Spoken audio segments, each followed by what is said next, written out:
कई सदियों पहले किंगडम ऑफ तका एक निष्पक्ष और नेक राजा और रानी के राज में फल फूल रहा था। प्रिंस तकई उनका बेटा था। वो अपने माँ बाप और अपनी प्रजा की खुशी और उम्मीद था। तकई बहुत अच्छे गुणों वाला प्रिंस था और वो हर चीज करता था जिससे वो अपने बाप के राज्य को फ्यूचर में संभाल ले। उनके बॉर्डर पे एक दूसरा किंगडम था, त्वरा, जो बहुत लड़ाकू थे। लेकिन राजा और रानी की उनके साथ एक पीस ट्रीटी थी। एक दिन तकाई की बर्थडे पे त्वरा के किंग का देहांत हो गया। तकाई के पेरेंट्स को जब ये पता चला तो वो लोग अपने थ्रोन रूम में चले गए जहाँ सारे इंपॉर्टेंट डिस्कशंस होते थे। चुपके से प्रिंस तकाई ने भी उनकी बात सुन ली। उसकी माँ ने परेशान होकर कहा, मुझे अपने बेटे की बहुत चिंता हो रही है। त्वरा का प्रिंस अब हम पे वार करेगा। कुछ टाइम के बाद राजा ने कहा, त्वरा एक लड़ाकू किंगडम तो है, लेकिन हमारी एक ट्रीटी है और मुझे नहीं लगता कि वो अभी हम पे अटैक करेंगे। रानी ने फिर से बोला, हमारी ट्रीटी उनके राजा की मौत के साथ खत्म हो गई है। आपकी तो लड़ाई की उम्र चली गई है और हमारा बेटा तकई एक वॉरियर नहीं है। हम लोग बहुत टाइम से एक आराम की जिंदगी जी रहे हैं। वो किसी अटैक में जिंदा नहीं बचेगा और ना ही हमारी आर्मी बचेगी। इससे पहले कि कोई और कुछ भी बोलता, उन्हें वार्निंग बेल सुनाई देने लगी। राजा और रानी जंग लड़ने चले गए। तकई फ्यूचर किंग था, इसलिए उसे पीछे रखा गया कुछ गार्ड्स के साथ। लड़ाई सुबह तक चली और सुबह में पता चला कि राजा की मौत हो गई थी और क्वीन को कैप्चर कर लिया गया था। त्वरा का प्रिंस खून से लथपथ दौड़ते हुए थ्रोन रूम में आया और उसने कहा कि तका का नया राजा मैं हूं। प्रिंस तकई और राजा के एडवाइजर तायरा बहुत मुश्किल से गार्ड्स की मदद से शहर से भाग गए। प्रिंस तकई और तायरा ने रेफ्यूज लिया एक फ्रेंडली नेबरिंग किंगडम में। वो कोशिश करने वाले थे एक आर्मी ऑर्गेनाइज करके अपना किंगडम वापस लेने के लिए। फिर उनको एक खबर मिली कि रानी को भी तका के नए राजा ने फांसी लगा दी। वहाँ का नया राजा बहुत बेरहम और दुष्ट था और वहाँ की आधी जनता भी शहर छोड़ के भाग गई थी। जो लोग वहाँ बचे थे वो नए राजा के गुलाम बन गए। प्रिंस तकई एक बहुत बुरी सिचुएशन में आ गया था। उसके दोनों पेरेंट्स मर गए थे और जिस किंगडम में उसने रेफ्यूज लिया था वहाँ का राजा भी सोचने लगा कि कहीं ये छोटा प्रिंस मुझसे ज़्यादा पॉपुलर ना हो जाए और मेरी भी गद्दी चली जाए। इसलिए उसने प्रिंस तकई की लोकेशन त्वरा के नए किंग को बता दी। प्रिंस तकई को फिर वहाँ से भी भागना पड़ा और वो अपने साथियों को छोड़कर बिना किसी को कुछ बताए 2 साल लगातार भागता रहा। कोई भी किंग उसकी मदद नहीं कर रहा था और वो कोई आर्मी भी नहीं खड़ी कर पाया। तकई अब आम लोगों के बीच में रहने लगा, छोटे मोटे काम करके कुछ खा लेता था। 5 साल गुजर गए और उसकी पुरानी जिंदगी से कुछ भी नहीं बचा। तकई अब पहाड़ों के पास एक छोटे से गांव में रहने लगा जहां वो एक किसान की बकरियों का ध्यान रखता था। वो बकरियों के पास ही सोता था, ज्यादा खाता भी नहीं था और किसी से बात भी नहीं करता था। वो एकदम अकेला हो गया था। उसको लगता था कि उसने अपने किंगडम को निराश कर दिया है। हर दिन वो और भी ज़्यादा डिप्रेस होने लगा और एक पॉइंट पे उसने अपना काम करना भी छोड़ दिया। ये होने के बाद किसान ने भी उसे भगा दिया क्योंकि अब वो किसी काम का नहीं था। तकई ऐसे ही इधर उधर भटकता रहता था, जंगल से कुछ फल वगैरह खा के अपना गुजारा कर लेता था। एक दिन खूब आंधी तूफान आया तो वो एक छोटी सी झोपड़ी में बारिश से बचने के लिए चला गया। वहाँ उसको कुछ ट्रैवलिंग मंक्स मिले। मंक्स ने तकई के साथ बहुत अच्छे से बात करी और एक मंक ने उसे सोने के लिए एक गद्दा दिया और थोड़ा गर्म सूप दिया।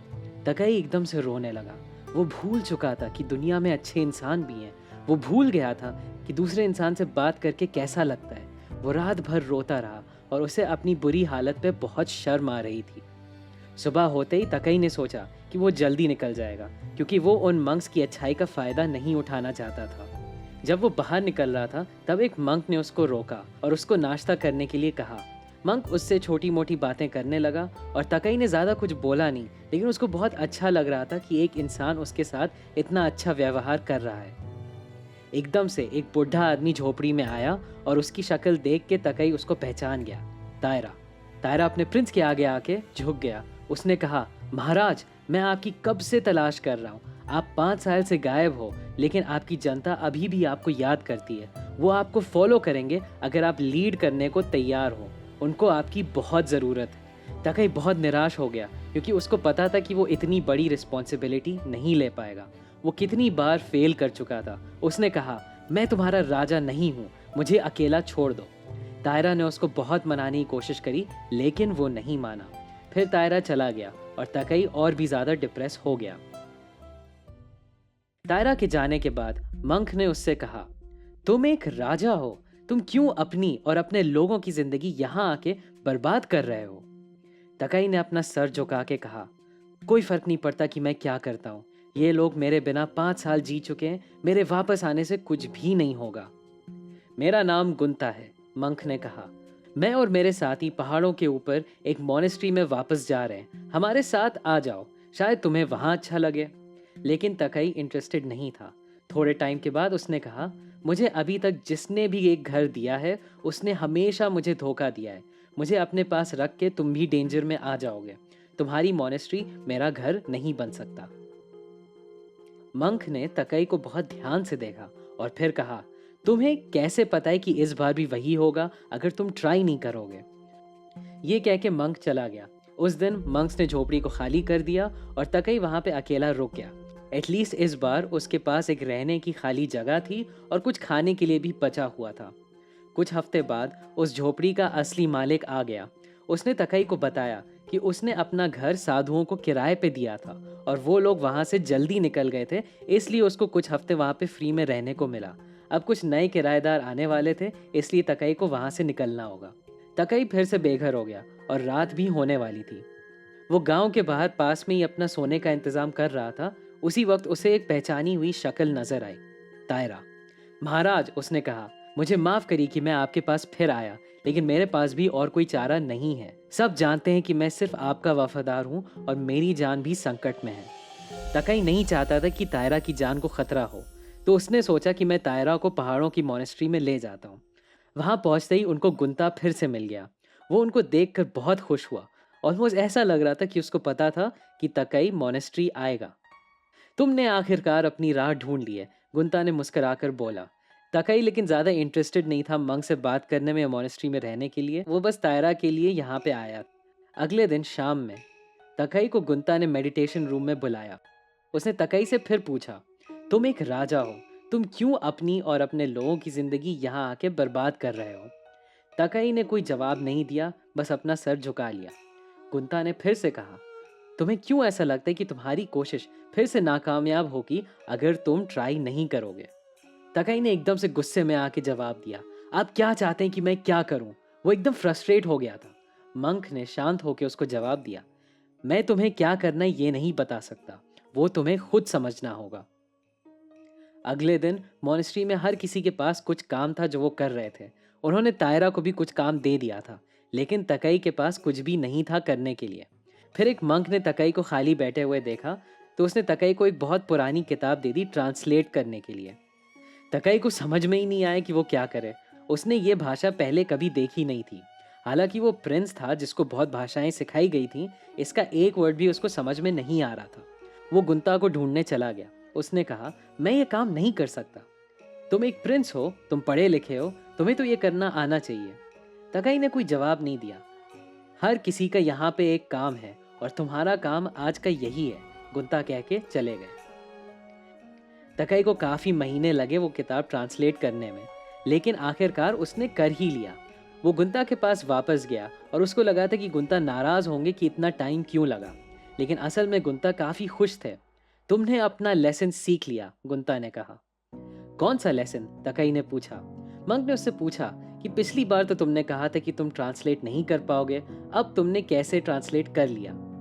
तकई ने जवाब दिया, मैंने एक एक सिंबल का पहले मतलब निकाला और फिर मैं कॉम्बिनेशन बना के उनका मतलब निकालने लगा। मुझे और जो भाषाएं आती थी उससे मैं कंपेयर करने लगा और धीरे धीरे मुझे मतलब समझ में आने लगा। मंक ने बहुत खुश होकर जवाब दिया, पहला काम किसी भी टास्क का यही होता है, उसको छोटे छोटे स्टेप्स में बांटना और फिर उससे भी छोटे स्टेप्स लेना। इसी तरीके से तुम अपना किंगडम भी वापस ले सकते हो। लेकिन आपको क्या फर्क पड़ता है मेरे किंगडम से?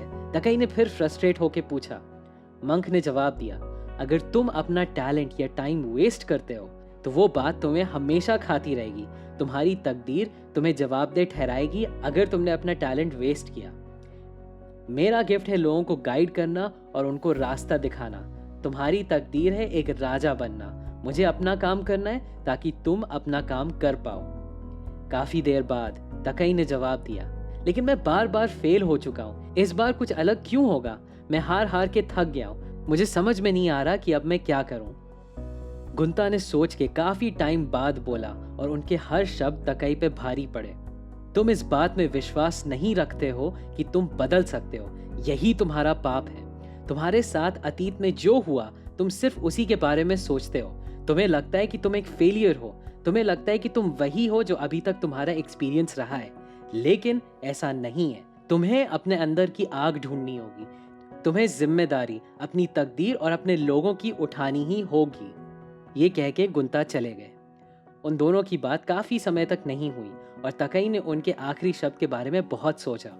एक दिन तकई तायरा के पास गया और उससे पूछा, क्या अभी भी मैं अपना किंगडम वापस ले सकता हूँ? क्या मेरे लोग मेरे साथ खड़े होंगे? तायरा ने बहुत खुश होकर बोला, हाँ महाराज, जरूर। अगले दिन तकई मंक के पास फिर से गया। उसने कहा, मैं हूँ तकई, तगा किंगडम का असली राजा। मेरे साथ लोगों ने जो भी किया है वो मेरी पहचान मुझसे नहीं छीन सकते। मैं अभी भी एक प्रिंस हूँ, लेकिन मुझे पता नहीं है कि मैं शुरू कहाँ से करूँ। तुम अपना पहला लेसन भूल रहे हो प्रिंस तकई, गुंता ने कहा। अपने गोल से और छोटे छोटे स्टेप्स बनाओ। प्रिंस तकई फिर तायरा के पास गया और उन्होंने एक स्ट्रैटेजी बनाई। उन्होंने कई महीने मजदूरी करके कुछ पैसे इकट्ठा किए और उससे 10 सोल्जर्स हायर किए। वो छोटे छोटे गांव जाके वहां से लोगों को इकट्ठा करते थे और अपनी आर्मी में जोड़ते थे।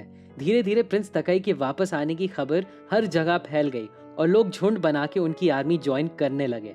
अंत में एक बड़ी आर्मी के साथ तकई फिर अपने किंगडम वापस गया और बहुत आसानी से वहां के राजा को हरा दिया। जब वो अपनी कुर्सी पे फिर से बैठा तो उसकी आंखें भर आईं। तायरा उसके बगल में खड़ा हुआ था। उसने पूछा, महाराज, आज वो दिन है जिसका मैं 6 साल से सपना देख रहा हूँ। क्या मैं जान सकता हूँ कि आपका मन कैसे बदला अपना किंगडम वापस लेने के लिए? तकई ने जवाब दिया, तायरा, तुम हमेशा से मुझ में विश्वास करते थे, लेकिन मैं अपने आप में विश्वास नहीं करता था। लेकिन जब उस मंक गुंता ने मुझे मेरी तकदीर के बारे में बताया, तब मेरे सब समझ में आ गया। मैं अपनी तकदीर से भागता था क्योंकि मुझे ये लगता था कि जो मेरे अतीत में हुआ है वही हमेशा होगा। फिर मुझे समझ में आया कि मेरी तकदीर, मेरी प्रजा और मेरे टैलेंट्स और गिफ्ट्स वेस्ट करना दुनिया के साथ नाइंसाफी होगी। उसके बाद से मैंने अपना ध्यान सिर्फ अपने अगले स्टेप पे रखा और एक एक करके हम हर काम में सफल होते चले गए। और ऐसे ही आज के बाद से मैं अपना किंगडम भी चलाऊंगा। दोस्तों, प्रिंस तकई की तरह हम सभी अपनी पास्ट प्रॉब्लम्स की वजह से सोचते हैं कि हम कुछ आगे भी नहीं कर पाएंगे।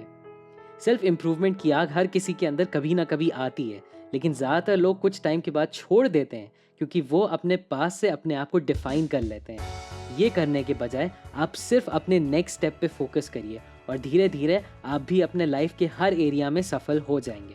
अगर आपको ये कहानी पसंद आई तो ज़रूर ये वीडियो भी देखिएगा जिसमें मैंने जोनाथन लिविंगस्टन सीगल की कहानी बताई है। अभी के लिए बस इतना ही, एंड थैंक्स फॉर वॉचिंग।